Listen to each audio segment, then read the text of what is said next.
This dish is a lighter version of your deep fried chili bite or dalchi. Let me show you how to do it. I'm Fayruza Abrahams and I'm a Cape Malay cook. So we're going to start by adding your flours.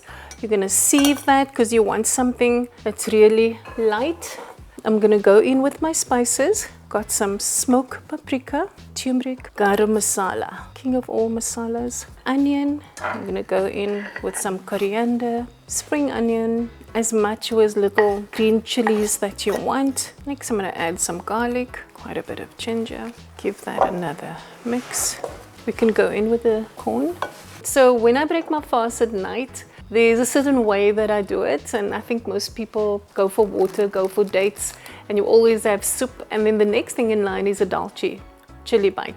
What Lagan does, it's not cooked in oil, it's baked in the oven. So I prefer making this. It's lovely made in advance, it reheats really well. You can eat it in the morning, leftovers for breakfast, because remember it's got the semolina in there. And this is the texture or consistency that I'm looking for. Little tip, add your baking powder at the end to ensure that you have a dough that's light and fluffy. I'm going to spoon this into a greased baking tray or dish. Flatten it with the back of the spoon. Garnish it with a little bit of sesame, and it goes into the oven to bake until it's golden and delicious.